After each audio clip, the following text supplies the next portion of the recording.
RRB পিও ক্লার্কের mock টেস্টে রিজনিংয়ের number উঠছে না, রিজনিংয়ের প্রিপারেশান ঠিক নেই, কি করব, পাজেল হচ্ছে না, অ্যাভারেজ নাম্বার পাচ্ছি 25, 26, 28, এর বেশি নাম্বার উঠছে না আরআরবিতে, কি করব। তো তার সমস্ত কিছুর সলিউশন এই একটা ভিডিওতে, ঠিক আছে। তো আমি খুব বেশি বড় করব না ভিডিওটাকে, ঠিক আছে, টেনে টেনে ভিডিওটাকে একই কথা বারবার বলে যে ভিডিওটাকে বড় করা সেরকম করব না, খুব সহজে খুব পয়েন্ট ওয়াইজ কথা বলবো যাতে তোমরা বুঝতে পারো, ঠিক আছে।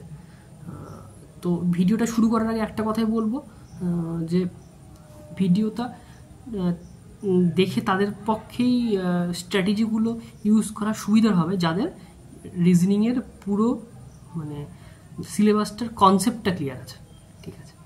যাদের এখনও সিলেবাস কমপ্লিট হয়নি, ঠিক আছে, তাদের ক্ষেত্রে কিন্তু এই ভিডিওর যে স্ট্র্যাটেজিগুলো আমি বলবো পয়েন্ট ওয়াইজ সেগুলো অ্যাপ্লাই করা কিন্তু একটু জটিল হবে।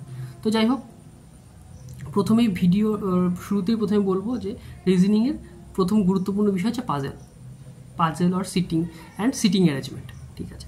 পাজেলের যত টাইপের পাজেল আছে সবগুলোকে একসাথে নিয়ে আমি বলছি। সিটিং অ্যারেঞ্জমেন্ট যত টাইপের আছে, সে রেক্ট্যাঙ্গুলার টেবিল হোক, সার্কুলার হোক, ট্রায়াঙ্গুলার হোক, যা যা আছে সমস্ত কিছুকে নিয়ে আমি একসাথে বলছি। দেখো, আরআরবি পিও এবং ক্লার্কের প্রিলিমিনারিতে এটুকু বলা যায় যে তোমার 20 থেকে 25 নম্বরের কিন্তু পাজেল এবং সিটিং অ্যারেঞ্জমেন্টের প্রশ্ন থাকবে, ঠিক আছে। যে শিফটগুলো একটু তুলনামূলকভাবে ইজি হবে সেগুলোতে 4টে বা 3 থেকে 4টে, 3টে তো মিনিমাম থাকবেই, ঠিক আছে, 3 থেকে 4টে। আর যে শিফটগুলোতে একটু হয়তো হার্ড করলেও করতে পারে তাতে কিন্তু 5টা সিটিং অ্যারেঞ্জমেন্ট আসতেই পারে, যে শিফটগুলো একটু হার্ড হবে, ঠিক আছে। তো এটা নিয়ে ভয় পাওয়ার কিছু নেই। তো প্রথম কথা হচ্ছে আমি কীভাবে এই রিজনিংয়ের পাজেল সেকশনটাকে আমি ইমপ্রুভ করবো সেটা নিয়ে ভিডিওতে কথা বলবো। ইম্পর্টেন্ট পয়েন্ট, এই একটা প্রশ্ন মানে এই একটা প্রশ্নের উত্তরের জন্য কিন্তু সবাই মানে খুব মানে কী বলবো ঘেটে থাকে যে আমি কীভাবে কী সলভ করবো। দেখো, প্রথম কথা হচ্ছে রিজনিংয়ে সলভ করার ক্ষেত্রে দুটো জিনিস তোমার খুব হেল্প করবে। এক নম্বর হচ্ছে তুমি কত তাড়াতাড়ি পড়তে পারো, ঠিক আছে, পড়ে মানে বুঝতে পারো, আর কত তাড়াতাড়ি সেই বিষয়টাকে অ্যাপ্লাই করতে পারো। পড়ে মানে বুঝতে হবে, অ্যাপ্লাই করতে হবে, মানে এর বাইরে কোনো শর্টকাট কিছু নেই, ঠিক আছে। হাজার রকমের হাজার ধরনের তোমার পাজেল তৈরি করা যেতে পারে, ঠিক আছে। কন্ডিশন তুমি পড়বে যত তাড়াতাড়ি খাতায় লিখতে পারবে, মাথায় ঢোকাতে পারবে, তত তাড়াতাড়ি তুমি তোমার সলভ হবে। তো এর বাইরে এটার কোনো শর্টকাট নেই। তাহলে এখন কী করতে হবে? ওই একটাই উপায়, টাইপ ধরে বোঝার চেষ্টা করো আর খাতা কলম নিয়ে বসে প্র্যাকটিস করো, ঠিক আছে। তবে একটা জিনিস ভালো কথা বলবো যে অনেক সময় কী হয়, পরীক্ষার হলে আমরা বাড়িতে যখন প্র্যাকটিস করছি না, একই ধরনের করতে আমাদের একটা ধারণা জন্মে যায়, ঠিক আছে, যে হয়তো এটাই বলে দিয়েছে। কিন্তু পরীক্ষার সময় যখন তুমি পাজেলটা করবে তখন একবার জাস্ট পড়ে নেবে, ঠিক আছে, একই জিনিস বলছে কি না। দেখা গেল পুরো পাজেলটা ঠিক আছে, কিন্তু একটা জায়গায় হয়তো একটা প্রশ্ন একটু ঘুরিয়ে দিয়েছে, যেটা হয়তো পজিটিভ অ্যান্সারটা আমরা সাধারণত বের করি, সেখানে হয়তো নেগেটিভ অ্যান্সারটা চেয়েছে। বা ধরো পাজেলের আমরা সাধারণত যেভাবে পাজেল ধরে শুরু করি সেইভাবে কিন্তু দিলেও না, একটু হয়তো এদিক ওদিক করে দিয়েছে। তো এই পাজেল ওইটা সলভ করার সময় পড়াটা কিন্তু একবার জাস্ট দেখে নেবে, 1 নম্বর। এই টিপসটার কথা বললাম। 2 নম্বর, যত রকমের পাজেল হয়, এজ দিয়ে হোক, তারপরে উইকলির হোক, বা তোমার ধরো সিটিং অ্যারেঞ্জমেন্ট হোক, সেগুলোতে কি হয়, যত তুমি তোমার মতো করে তুমি প্র্যাকটিস করতে পারবে না, দেখবে তোমার সলভ করার স্পিডটা বাড়বে। মানে কেউ হয়তো এক জায়গায় বা কোনো একজন তার মতো করে প্র্যাকটিস করছে, তুমি সেটা দেখে নিজের মতো করে তুমি কিন্তু সেটাকে সলভ করা শুরু করো, তাহলে কিন্তু সেটা তোমার বেশি উপকার হবে, ঠিক আছে।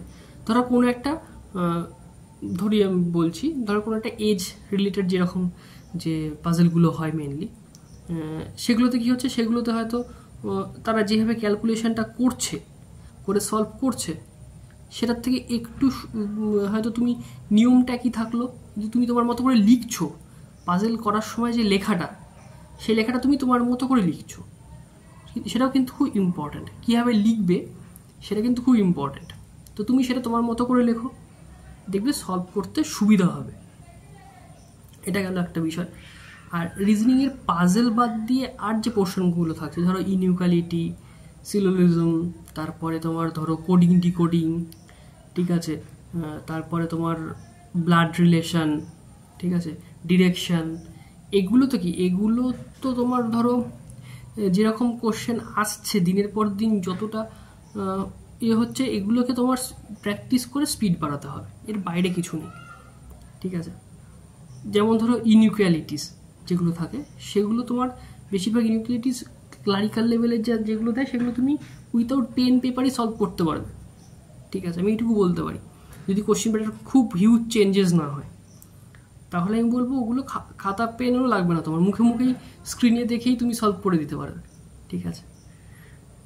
ডিরেকশন একটু মাথা ঠান্ডা রেখে করতে হবে, ব্লাড রিলেশন মাথা ঠান্ডা রেখে করতে হবে। তো এই বিষয়টা তুমি চাইবে যাতে প্রতিটা প্রশ্ন 30 সেকেন্ডের মধ্যে তুমি কমপ্লিট করতে পারো, তাহলে কিন্তু তুমি তোমার অ্যাটেম্পটা বাড়াতে পারবে। রিজনিংয়ের এই পোর্শনগুলোকে তুমি যদি প্রথমে অ্যাপ্লাই করো, মানে প্রথমে অ্যান্সার দেওয়া শুরু করতে থাকো, তাহলে কিন্তু তোমার সুবিধা হবে, ঠিক আছে। তুমি আগে দেখে নাও, পাজেল শুরু করলে, দুটো পাজেল করলে, কথার কথা বলছি, পাজেল করলে মানে পরীক্ষার হলে দুটো পাজেল করলে মিলে গেল, দিয়ে তুমি তারপরে এই নন পাজেল সেকশানে যাও, করে নাও, যতটা সম্ভব করে নাও, করে নিয়ে আবার পাজেল ধরো। মানে একটানা পাজেল করে গেলাম, তাতে কি হয়, হয়তো কোনো একটা পাজেলে আটকে গেলে টাইমটা নষ্ট হয়ে গেল। তাই আমি বলবো টাইমটাকে নষ্ট করা যাবে না কোনোভাবে, দুটো পাজেল করো, কারণ পাজলে আটকে যাওয়ার সম্ভাবনাটা কিন্তু বেশি থাকে, নন পাজেল সেকশানে কিন্তু তুমি আটকাবে না। তা আমিও সেটাই পরীক্ষা হলে করতাম, প্রথমে দুটো পাজেল করলাম, তারপরে বাদ দিলাম, দিয়ে নন পাজেলে যা যা প্রশ্ন থাকলো সেগুলো করে নিলাম, তারপর আবার পাজেলে মুভ করলাম। তো এইভাবে পরীক্ষার সময় কিন্তু অ্যাটেম্প করা যেতে পারে।